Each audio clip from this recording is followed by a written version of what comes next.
Hello दोस्तों, correct usage of spellings के series को आगे बढ़ाते हुए आज के वीडियो के लिए मैं आपके लिए लेके आया हूँ correct usage in English book से correct usage of spellings chapter से एक कंटेंट। अक्सर अक्सर ये कंफ्यूजन रहता है कि एक वर्ड है एंटी। जब कभी किसी वर्ड से पहले एंटी लगता है, मतलब ये एंटी प्रीफिक्स के तौर पे यूज होता है, मतलब कि शब्द से पहले उसको लगा लगा करके उसका अपना एक स्पेसिफिक मीनिंग इम्पार्ट किया जाता है। तो कई बार एंटी वर्ड यूज करते समय कई जगह हमको हाइफन देखने को मिलता है और कई बार हाइफन देखने को नहीं मिलता है। तो ये कंफ्यूजन सा रहता है कि कहाँ पर हाइफन लगाए या कहाँ पर हाइफन नहीं लगाए। तो आज का वीडियो बेसिकली इसी को क्लियर करता हुआ होगा। हाँ, इसमें एंटी से मिलता हुआ एक और शब्द है एंटे, ANTI एंटी, और उसी से क्वाइट रिजेंबलिंग वर्ड है, प्रीफिक्स है एंटे, ANTE। इसीलिए मैं एंटी के साथ इसको भी डील करूंगा इसमें। इसीलिए इस वीडियो का रूल यही होगा, एंटे और एंटी। सबसे पहले तो समझ लें, ये जो है ना प्रीफिक्सेस है, मतलब ये किसी वर्ड से पहले लगाए जाते हैं और इनका अपना स्पेसिफिक मीनिंग है। तो जिस वर्ड से पहले लग जाता है उसको वो अपना एक स्पेसिफिक मीनिंग देते हैं। जैसे वर्ड है एंटे। एंटे का मतलब होता है यदि बिफोर और इन फ्रंट ऑफ, मतलब जिस वर्ड से पहले ये एंटे लग गया उसमें बिफोर, उस वर्ड के साथ बिफोर ऑटोमेटिकली मीनिंग अटैच हो जाएगा या इन फ्रंट ऑफ अटैच हो जाएगा। जैसे उदाहरण के तौर पे देखें एंटेबेलम, तो क्या है यहाँ पे एंटेबेलम, ANTEBELLUM, एंटेबेलम। तो बेलम से पहले एंटे आया तो मतलब बेलम से बिफोर या इन फ्रंट ऑफ बेलम, इसका मतलब ये हो जाएगा। Antedate, got it, ANTEDAT, antedate, तो डेट से पहले एंटीडेट। एंटेनाटाल, ANTENATAL, एंटेनाटाल, नेटाल से पहले। मतलब एंटी प्रीफिक्स का यूज किया जाता है ये बताने के लिए कि बिफोर या इन फ्रंट ऑफ, जिस वर्ड के साथ ये प्रीफिक्स लग गया उसको उसमें बिफोर अपने आप अटैच हो जाएगा या उस इन फ्रंट ऑफ उसमें अटैच हो जाएगा। अब इसी से, लेकिन मेन फोकस इस वीडियो में एंटी को था, लेकिन एंटी एंटी से रिलेटेड इसलिए यूज किया। अब एंटी का क्या मतलब है? एंटी का मतलब होता है अगेंस्ट और प्रिवेंटिंग, मतलब ये भी प्रीफिक्स है, मतलब किसी वर्ड से पहले लगता है और उसको एक स्पेशल मीनिंग प्रोवाइड करता है। जिस वर्ड से पहले लगेगा उस वर्ड में अगेंस्ट वर्ड आ जाएगा, अपने आप डिफॉल्ट, मतलब मीनिंग ऐड हो जाएगा या प्रिवेंटिंग आ जाएगा। जैसे कई बार हम यूज करते हैं ना एंटीबायोटिक, एंटीडोट, इस तरह के जो एंटी लगा हुआ है, एंटी का मतलब होता है प्रिवेंटिंग या अगेंस्ट। जैसे एंटी क्लॉकवाइज, क्या समझे? एंटी क्लॉकवाइज, क्लॉकवाइज का जो डायरेक्शन है, राइट, क्लॉकवाइज में जो यूजुअल मतलब होता है क्लॉकवाइज, पर उसमें एंटी आ गया ना तो इसका उल्टा, यानी क्लॉकवाइज का जो भी है उसका अगेंस्ट।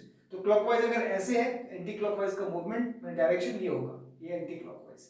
मतलब क्लॉकवाइज अगर ये है तो उससे पहले एंटी लग गया तो एंटी क्लॉकवाइज का मतलब होगा ये मूवमेंट को एंटी क्लॉकवाइज बोलेंगे, इस डायरेक्शन ऑफ मूवमेंट को हम एंटी क्लॉकवाइज बोलेंगे। मतलब एंटी अगर वर्ड यूज हो गया तो वो अगेंस्ट या प्रिवेंटिंग वर्ड उसका मीनिंग देगा। जैसे एंटीबायोटिक, यहाँ पे एंटी का मतलब बायोटिक से पहले एंटी लगा, एंटीबायोटिक, तो जो भी बायोटिक का मतलब है उसमें एंटी लग गया तो प्रिवेंटिंग बायोटिक या अगेंस्ट बायोटिक, ऐसे उसका मीनिंग होगा।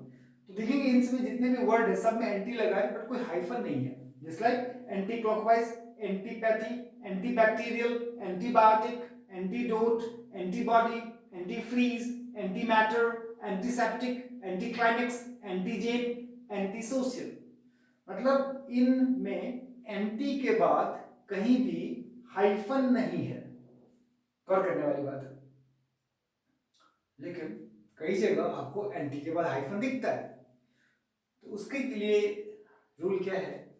अगर एंटी के बाद आता हुआ वर्ड वॉवेल से स्टार्ट हो तो आपको हाइफन यूज करना पड़ेगा। जस्ट लाइक एंटी अबॉर्शन, देखेंगे एंटी अबॉर्शन, अबॉर्शन से पहले एंटी है और एंटी के और अबॉर्शन के बीच में एक हाइफन है। अबॉर्शन वर्ड ए से स्टार्ट हुआ है, वॉवेल से स्टार्ट हुआ है, इसलिए एंटी अबॉर्शन हाइफन के साथ आ गया। एंटी एयरक्राफ्ट, एयरक्राफ्ट ए से स्टार्ट है, वॉवल से स्टार्ट है, इसीलिए जब एंटी लगा तो एंटी और एयरक्राफ्ट के बीच में एक हाइफन आ गया। एंटी इन्फ्लेमेटरी, इन्फ्लेमेटरी आई से स्टार्ट है, उससे पहले एंटी आया तो एक हाइफन आ गया। Antioxidant, O X D I N, oxidant O से स्टार्ट है, उससे पहले एंटी है तो एक हाइफन आ गया। मतलब एंटीज के बाद जो वर्ड आ रहा है अगर वो वॉवल से स्टार्ट है तो हम हाइफन देंगे। एक और केस है, एंटी के बाद जो वर्ड आ रहा है अगर वो कैपिटल केस में हो तो भी आप हाइफन देंगे। जस्ट लाइक एंटी इंडियन, अक्सर न्यूज में आता है anti India feeling, anti Indian feeling, something like. तो एंटी के बाद इंडियन, इंडिया है मतलब आई कैपिटल से होगा क्योंकि इंडिया को हम कैपिटल आई से स्टार्ट करेंगे। तो भी क्योंकि वर्ड कैपिटल से स्टार्ट, कैपिटल केस से स्टार्ट है तो उससे पहले एंटी होगा, लेकिन एंटी और उस कैपिटल केस के बीच में हाइफन होगा। Just like anti Indian, I N D I N, capital I और उससे पहले एंटी है, हाँ एंटी लोअर केस में रहेगा, एंटी इंडियन, लेकिन दोनों के बीच में हाइफन है। तो क्या पता चला कि एंटी वर्ड के बाद माने एंटी प्रीफिक्स के बाद कई जगह हाइफन होता है और कई जगह हाइफन नहीं होता है।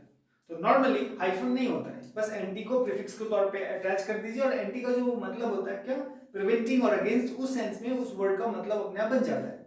लेकिन जब कभी भी हाइफन होना है तो उसके लिए दो सिचुएशन है, क्या कि एंटी के बाद जो वर्ड है अगर वो वॉवल से स्टार्ट है तो एंटी के बाद और उस वर्ड, एंटी के बाद और उस वर्ड से पहले, दैट इज एंटी और उस वर्ड के बीच में हाइफन लगेगा।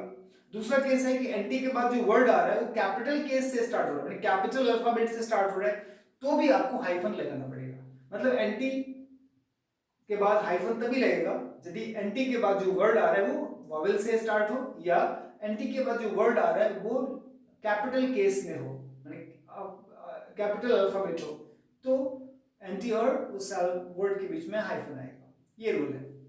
आई थिंक अब क्लियर हो जाएगा कि कब हाइफन लगता है और कब हाइफन नहीं लगता है, कब एंटी के बाद।